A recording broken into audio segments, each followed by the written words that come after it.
अभी आप लोग सुन रहे हैं पंकज यादव को।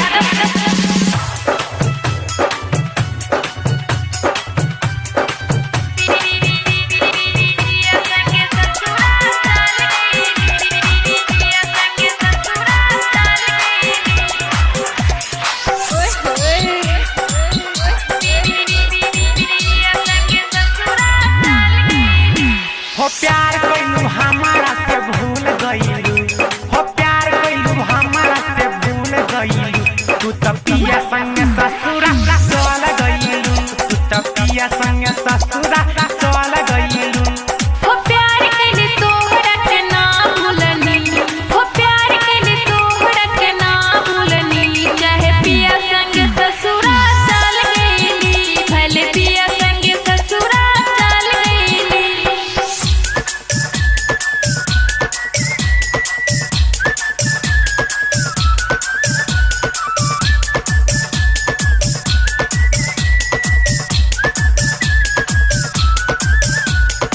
डीजे अविनाश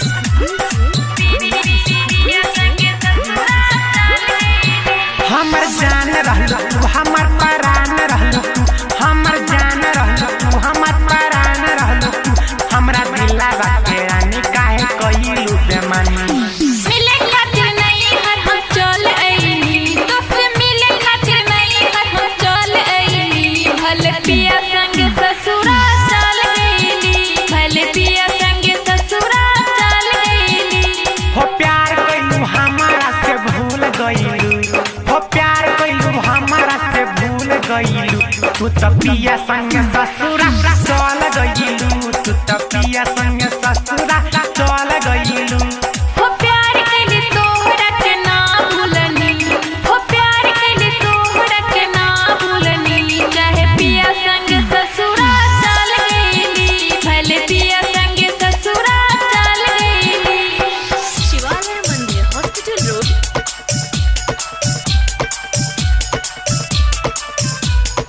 गुदरी बाजार कुढ़नी मुजफ्फरपुर।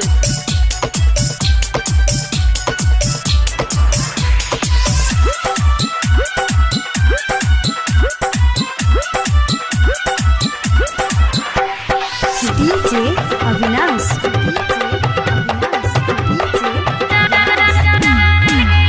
बहे अखिया से धार काहे कइलू इजहार, बहे अखिया से धार काहे कइलू इजहार।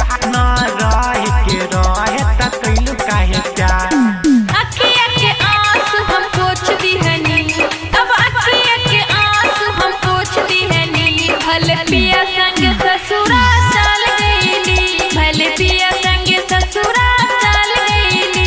हो प्यार कइलू हमारा से भूल गइलू, हो प्यार कइलू हमारा से भूल गइलू।